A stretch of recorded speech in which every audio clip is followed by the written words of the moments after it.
I'd love to hear you talk more about your thoughts there. Why do they go together? Do you think capitalism is hostile to prayer, and is consumerism hostile to really well-reasoned thought?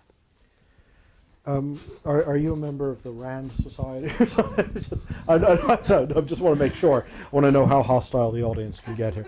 I think that, seriously, I think that a late capitalist culture, any capitalist culture, but one that in Adorno's terms is truly consumerist, is a culture whose primary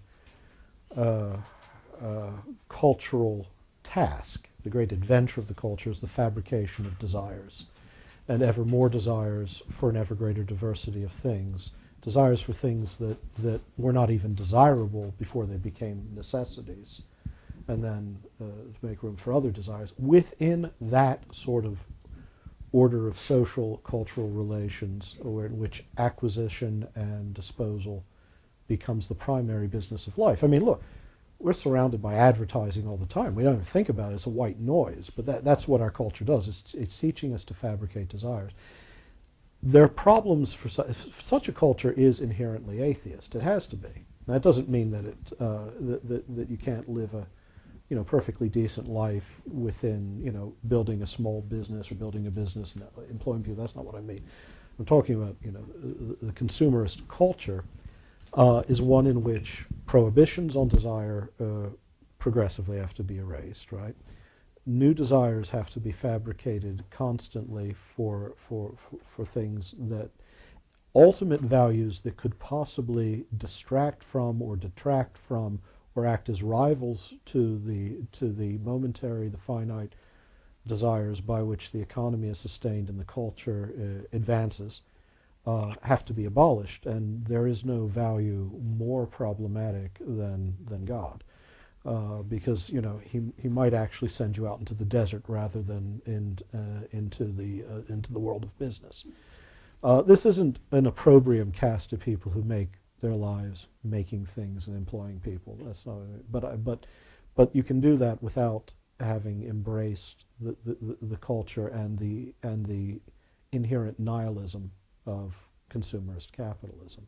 And so, I think there is a necessary, and what I see in the New Atheists is a kind of predictably vulgar expression of this need to do away with. There are a lot of things I see in the New Atheists. I also see contemptible Western supremacism, sort of late modern notion that those who've not embraced the late modern Western mechanist vision of reality have cultures that are worthless. I mean, literally worthless. You get sort of the Quinean notion, or Rylean notion, rather. The only light that comes from the east is the sun.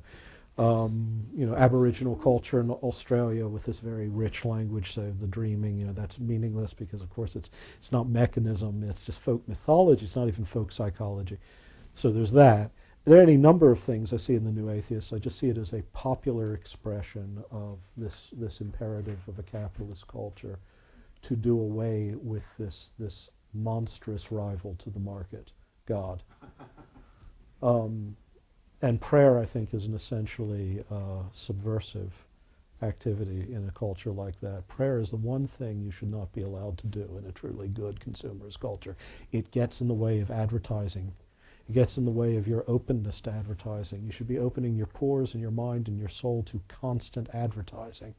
And prayer is something else that should be discouraged. So, I do see a link there. Anyway. Yes, after you tweet, monstrous rival to the market, God. Someday someone will explain to me what Twitter is. What would you prefer instead? What other orders have been more oriented to the good? Is this order uniquely hostile to the good?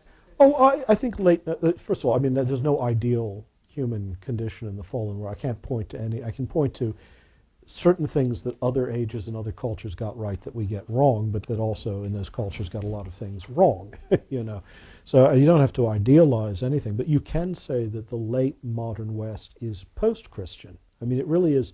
It's not pre-Christian, it's not pagan, it's not imperfectly baptized the way Christendom was. It is post-Christian, and therefore it uniquely instantiates values that are the rejection of, the flight from, that are ontologically irreconcilable with those Christian commitments, because that is precisely the sort of the unique venture of late modernity. It is escaping.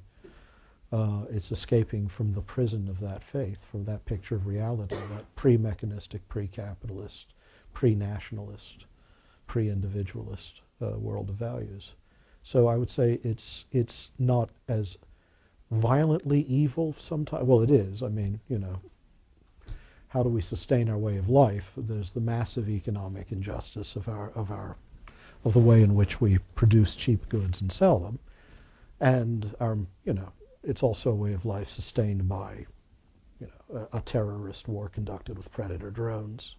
So it is as violent as any other human regime. But even when it's not violent, its chronic language, the whole logic of the culture, is one that's antithetical to a Christian vision of reality in ways that other cultures have not been. So I think it is something new, something especially problematic.